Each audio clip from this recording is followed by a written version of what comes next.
goddess of wisdom, cunning intelligence, courage, inspiration, civilization, warfare, although it's strategic warfare. It's not the violent or deadly type.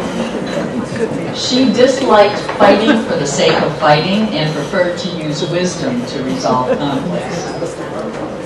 Athena is also the goddess of strength, strategy, justice, skill, and philosophy. Every woman here possesses, at least to some extent, a variety of those particular traits.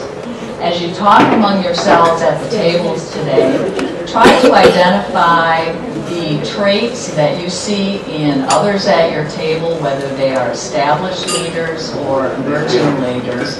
Try to identify how those strengths are exhibited in each of them. It's there. It's over.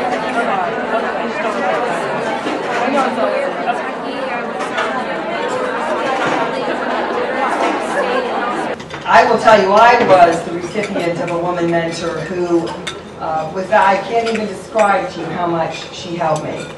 And to think that this is happening all over the world at the same time is almost beyond my comprehension.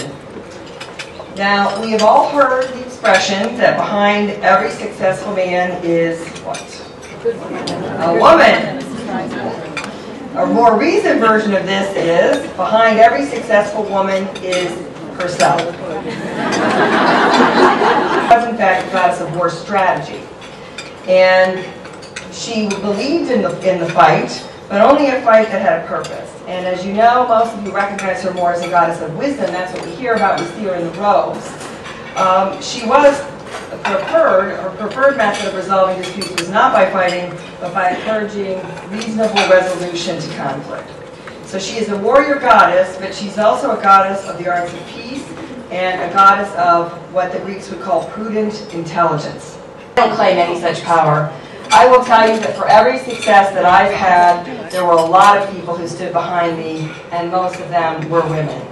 I can honestly tell you that I would not be standing here today if it were not for a succession of women who went before me, beginning with my grandmother, who marched as a suffragette in a long dress and a paper hat to get the right to vote for women. I work for the government, which means I work for you. Lately, there has been a lot of talk about government workers, not all of it very nice. But I'd like to make a pitch to you, particularly the emerging leaders for public service. It is true that money does not compare in the government sector to the private industry, notwithstanding what they may tell you about our health benefits. Many of us in the various levels of government, however, and I'd like to thank the speaker for acknowledging the elected women officials and the women who have given up private industry careers to work for the government, or who have continued to work full-time while also spending their evenings working for you in the government. But we get to feel on a regular basis that we can make a real difference in our community. And in this county, over time, women win elections at about the same rate as men. The playing field here is really pretty level, and we celebrate high-achieving women like yourselves. And frankly, in politics, we are always interested in finding the next strategic thinking warrior goddess.